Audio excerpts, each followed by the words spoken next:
Assalamualaikum warahmatullahi wabarakatuh. Perkenalkan saya Molly dari Jejak Digital News. Maksud dan tujuan kami datang ke sini itu ingin meminta beberapa informasi Pak terkait kasus pengeroyokan yang terjadi terhadap Bapak Joni yang terjadi di Muko-Muko. Uh, Saat ini saya bersama dengan Bapak siapa Pak? Saya Al, ya. Hubungan dengan Saya beliau? selaku adik kandungnya dari Pak Joni.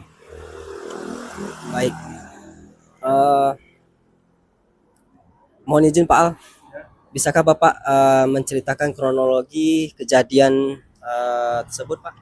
Oke, jadi kalau untuk Bapak Joni ini sebenarnya dari awal itu kita terakhir komunikasi ya, itu di tanggal 25, ya tanggal 25 pagi itu masih komunikasi, terus dia waktu itu masih komunikasi terakhir sama kita pagi ya, terus tapi pada saat besoknya pagi di tanggal 26 itu udah nggak ada komunikasi sama sekali, dihubungin HP-nya udah nggak aktif. Dia saat itu posisinya pada saat pergi itu bawa handphone, terus bawa motor Vario, satu lagi uang sekitar 4 juta rupiah gitu yang kita tahu ya. Terus tanggal 26 pagi itu dia masih coba komunikasi dengan teman-teman dia itu masih ngirimin lokasi, dan sesuai informasi kita dapatkan itu posisi terakhir dia di pesisir selatan. Ya, pesisir selatan ya, pesisir selatan ya. Terus kita coba di tanggal 26 karena handphone udah nggak aktif, tanggal 27 kita masih coba-coba cari keberadaan, karena biasanya kalau dia pergi atau hilang itu biasa nggak lama ya, paling lama 1 hari, dan itu biasanya masih di sekitar area Sumatera Barat atau paling jauh itu di Riau gitu kan. Tapi tanggal 27 kita masih coba cari, masih belum ada kabar dan handphonenya udah nggak aktif.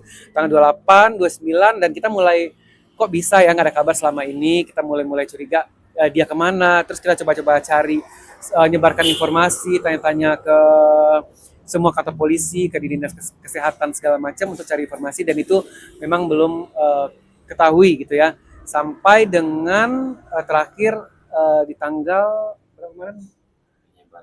Iya, kita sebarkan juga ya informasi melalui Facebook kita, informasi orang hilang itu setelah seminggu dia hilang ya, sampai dengan tanggal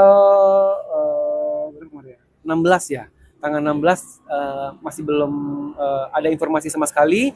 Terus tiba-tiba di tanggal 17 dini hari ya, di pukul jam 2 malam ya, tiba-tiba saya dapat telepon. Kebetulan saya posisi ada di Jakarta ya.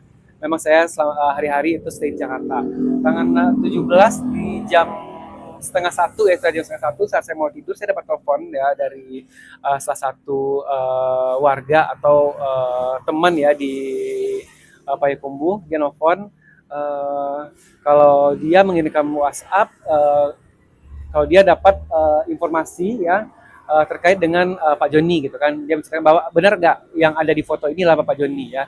Saya langsung melihat foto tersebut, tapi pertama saya masih kurang yakin ya, karena memang dilihat dari foto tersebut dia udah kayak kurus, karena memang pribadi Joni ini secara fisik selama itu dia gemuk gitu kan. Nah, saya lihat fotonya, terus saya masih nggak percaya nih, nggak yakin nih apakah nih benar dari Bapak Joni apa enggak, abang saya apa enggak gitu kan.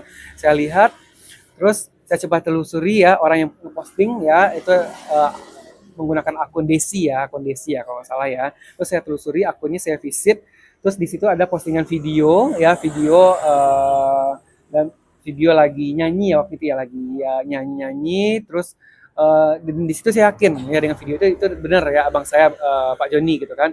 Terus saya baca-baca komen-komen segala macam, ternyata kalau dilihat ya, ternyata Pak Joni udah almarhum ya, dan itu berada di lokasinya di Bengkulu. Nah, udah dapat clue-nya ya, dia Bengkulu, baru akhir itu saya coba kepo-kepoin, stalking di sosial media ya, baik Instagram, TikTok maupun itu, dan barulah ketemu berita yang penganiayaan yang viral itu gitu. Dan habis itulah saya langsung menghubungi warga di kampung juga, dan warga di kampung juga langsung melapor ke polsek setempat gitu kan, dan polsek setempat juga langsung berkomunikasi dengan polsek di area Bengkulu untuk mencari tahu ya apakah kebenarannya benar apa enggak gitu. Dan setelah dari hasil-hasil itu ternyata benar, itu adalah Bapak Joni ya, untuk proses apa terkait dengan video penganiayaan yang lagi viral itu.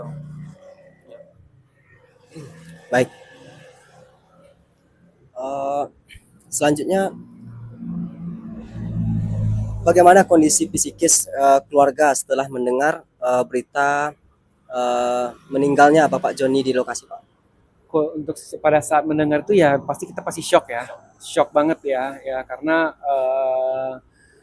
selama ini pun dia nggak pernah, ya intinya nggak pernah jauh ya, nggak pernah jauh hilangnya ya, paling masih di daerah Sumbar.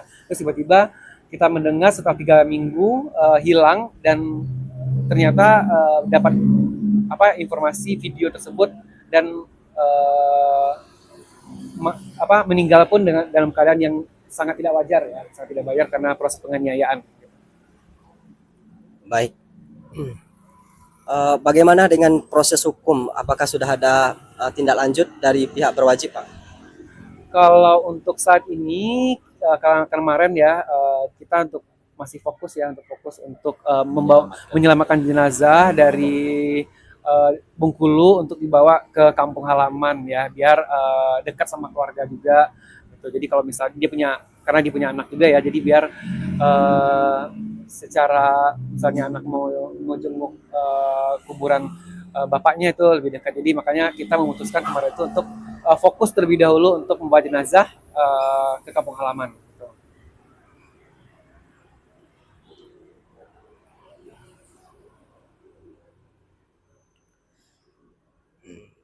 Baik, berikutnya, eh, apa harapan keluarga terkait kasus ini, Pak? Harapan saya sih tentunya ini kan kalau dilihat ya untuk meninggalnya ya bisa dibilang udah nggak wajar ya, udah nggak wajar, penganiayaan gitu kan. Sudah tidak ada rasa kemanusiaan gitu kan.